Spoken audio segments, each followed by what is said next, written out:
नहीं चाहिए। तो देवेंद्र अग्रवाल जी को मैं कहूँगा वो एड्रेस करें जरा। जी, बहुत-बहुत धन्यवाद सर।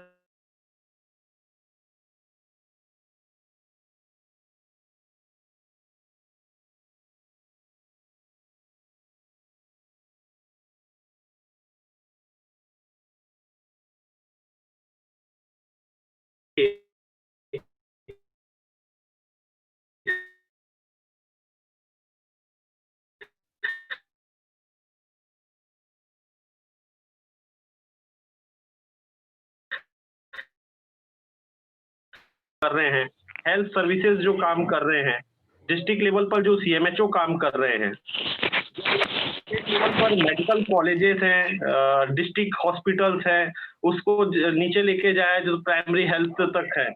तो ये बहुत ही एक विस्तृत स्वरूप है और इसको बगैर समझे इसमें कुछ भी काम करना बहुत ही मुश्किल काम है, क्योंकि यहाँ पर सिस्टम्स में एक हाइड सीक एंड हाइड का खेल चलता है। सीक एंड हाइड के खेल में एक अहम रोल हमेशा माना जाता है कि डॉक्टरों का है, और सिस्टम जो है हमेशा दो चीजों को बोल के हमेशा अपने आप का बचाव करता है कि हमारे पास डॉक्टर्स नहीं है या हमारे पास संसाधन नहीं है, और ये दो चीजों की बात टिका के पूरे सिस्टम को खराब करके रखा जाता है, जबकि सच्चाई कुछ अलग है।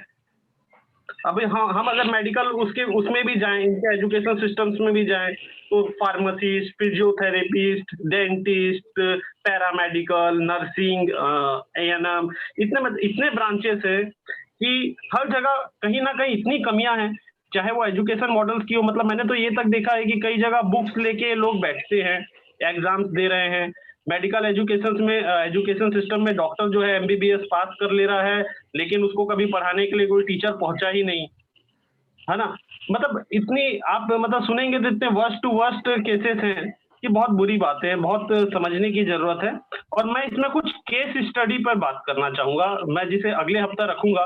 कई स्कैंडल्स चल रहे हैं आज हमारे साथ चल रहे हैं, जैसे स्टेम सेल का स्कैंडल है, इंश्योरेंस का स्कैंडल है, ब्लड सेंटर का स्कैंडल है, जो मातृत्व और बाल शिशु का स्कैंडल्स है। इसमें इसके अलावा अगर अपन देखेंगे तो खासकर ये जो गाड़ियों का जो साधन बनता है, जो गाड़ियां उपलब्ध कराई जाती है, चाहे 102 हो, चाहे 108 हो, चाहे 112 हो, यहाँ पे बहुत बड़ा इशू है।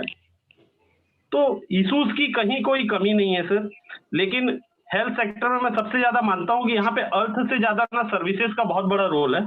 इसीलिए जो भी साथी इसमें आरटीआई पे इंटरेस्टेड हो, उनका गोल तय होना बहुत जरूरी है कि वो भ्रष्टाचार या पैसों पे ना जाए, क्योंकि अगर वो भ्रष्टाचार या पैसों पे हेल्थ सिस्टम्स पे आरटीआई लगा रहे हैं तो जिंदगी में कभी सफल नहीं हो सकते, क्योंकि ये बहुत बड़ी खाई है और इसमें घुसने से किसी को कोई लाभ नहीं होने वाला।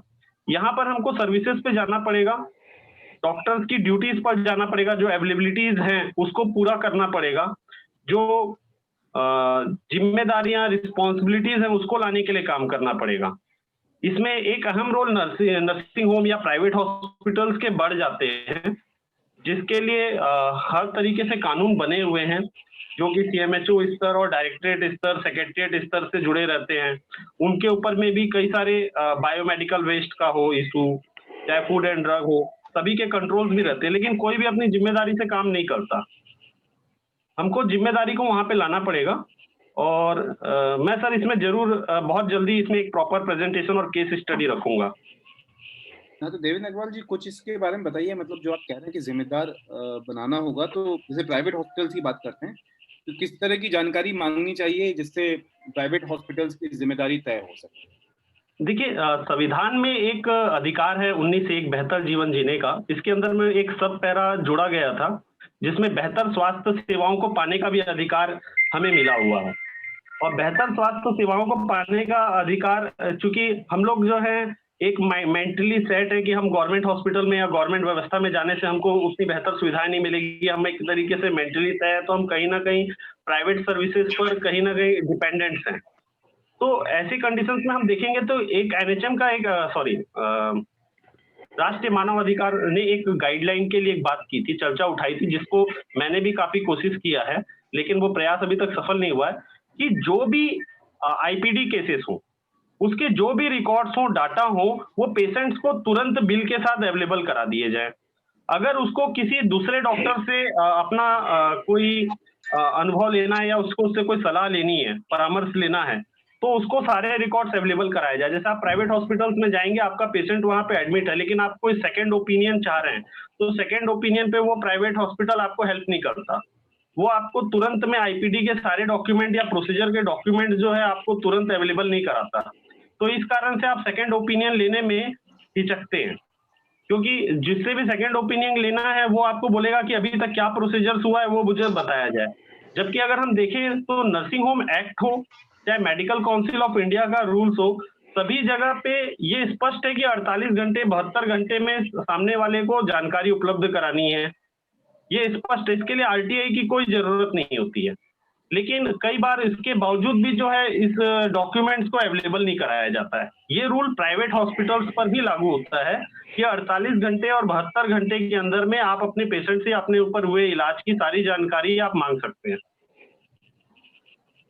उनको अवेलेबल नहीं कराना, ये सबसे बड़ा वर्स्ट पॉइंट है। अगर आप मान लीजिए कि कल को आपके साथ कोई केस घट जाए, आपके साथ कुछ ऐसा लगता है कि कोई नेग्लिजेंसी घट गई है, नेग्लिजेंसी हुई है हेल्थ सेक्टर्स में, और आप उस समय जब जाके कोई डॉक्यूमेंट्स मांगते हैं तो डेफिनेटली आपको डॉक्यूमेंट प्रॉपर मिलेंगे, इसकी कोई गारंटी नहीं है। लेकिन हमें ऐसी अगर व्यवस्था मिल जाए कि अगर आईपीडी पेशेंट्स के सारे प्रोसीजर्स की डिटेल उसको तुरंत मिलने लग जाए, जैसे कि राष्ट्रीय मानव अधिकार संगठन ने भी इसके लिए जो गाइडलाइन तय की थी, अगर उसके हिसाब से मिलने लग जाए तो मेडिकल नेग्लिजेंसी के केसेस में सीन्स क्लियर होंगे कि एक्चुअली पेशेंट के साथ क्या प्रोसीजर अपनाया गया है। हम देखेंगे प्राइवेट नर्सिंग होम्स में ज्यादातर जो 3-4 इश्यूज आते हैं, अगर हमारे पास कोई आती है घटना मेडिकल नेग्लिजेंसी से रिलेटेड, तो हम लोग हमेशा 2-3 केसेस में जाके अटक जाते हैं। वो केसेस होता है कि हमारे पास उनके इंटरनल प्रोसीजर के पेपर्स नहीं होते हैं, जो वो बिल्स या प्रोसीजर्स करते हैं, जो वो बता रहे हैं, जो पेशेंट्स को बता रहे हैं कि आप ये दवाइयाँ ले आइए या आप ऐसा करिए या फीस भरिए या ये टेस्ट करिए, इन सब चीजों का उनका कोई प्रॉपर प्रोटोकॉल नहीं होता। वो अपने मन से उस चीजों को बनाकर तय कर देते हैं। बाद में अगर आप पूछोगे नहीं, उनको ये तो हम प्रैक्टिस कर रहे हैं, हमको ऐसा लगा, मैंने ऐसा पाया, मैंने ऐसा देखा, इसलिए इस चीज को ऐसा किया, तो वो बोलने के 50 लोग बहाने उनके पास निकल के आ जाते हैं।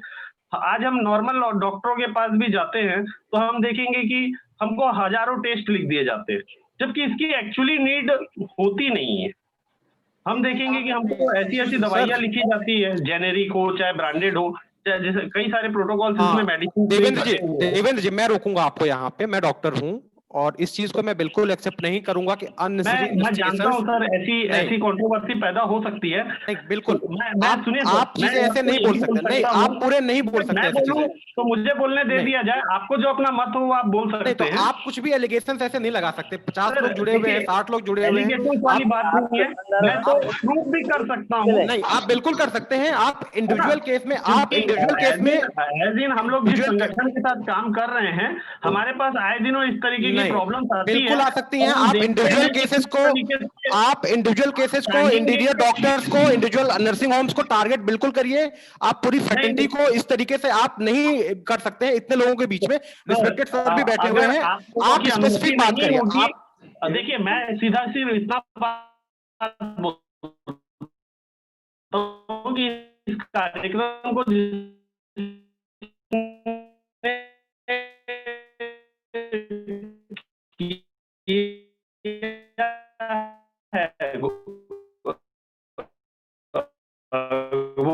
उन्होंने